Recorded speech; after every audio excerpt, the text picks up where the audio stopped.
kaya mong gawin para sa bayan.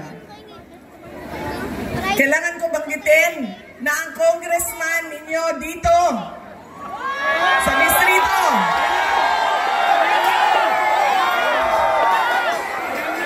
ay in-endorse mo ba?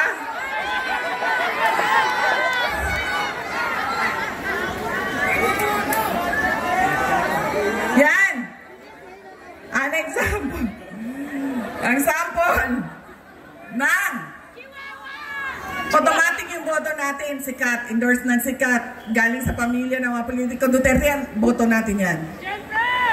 Ganyan ang ugali nating mga Pilipino. Alam nyo,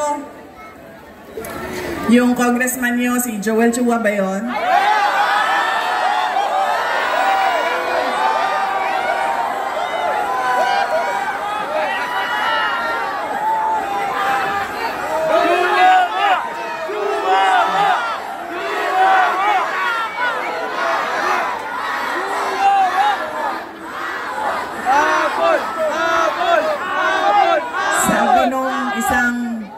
Kaibigan ko na tiga Cebu, na kaibigan din niya.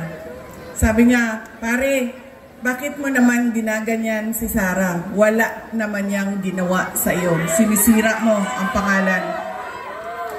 Sabi niya doon sa kaibigan namin, putang ina pare, hindi ko naman kilala si Sara at hindi niya ako kilala. So ano bang pakialam ko sa kanya?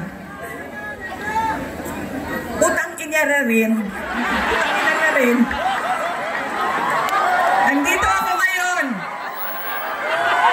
sa distrito niya. Duterte! Duterte! Duterte! Duterte!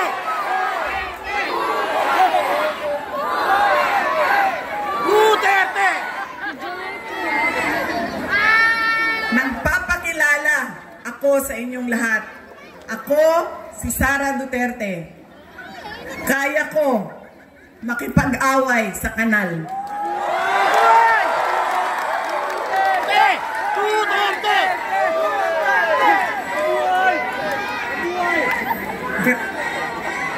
Kami, kung saan kami galing, doon sa Mindanao, sanay kami sa wala.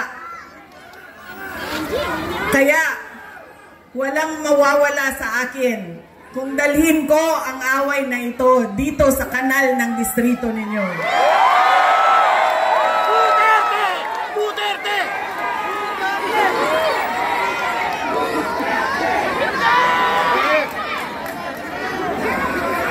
Mga sis, saan kayo galing?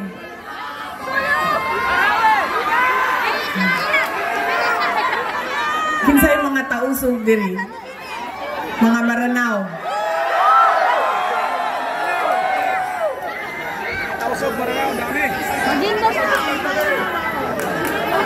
Kinsay mga Bisaya?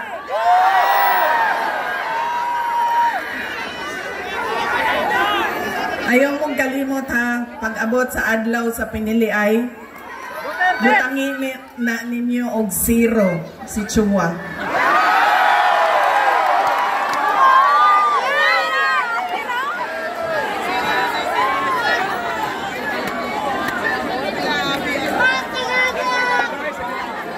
Pangalawa, sikat na apelido, pamilyang politiko, automatic ang boto natin. Pangatlong ugali ng mga Pilipino sa pagpili ng kanilang mga leader.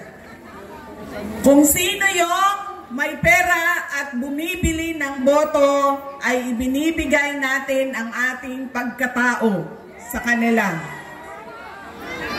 Alam nyo, galing akong Bacolod, galing akong Manila, kahapon, Quezon City. Tinatanong ko ang mga tao, magkano ba ang bilihan ng boto? 2,000, 3,000. Meron pang bilihan ng boto na tawag ay tupad, akap, AX, MAIP, ginawa ng legal ang pagbibili ng pagkatao ng mga kababayan natin. Yan ang ugali natin. Kung sino yung magbabayad, bibigay ko sa kanya ang boto niya. Tanggapin natin ang pera. Bakit hindi? Galing naman yan sa gobyerno. Hindi na, ibibigay ko yung buong paako sa inyo kung merong politiko nagbibigay ng pera na galing sa bulsa niya. Wala! Lahat yan galing yan sa pondo.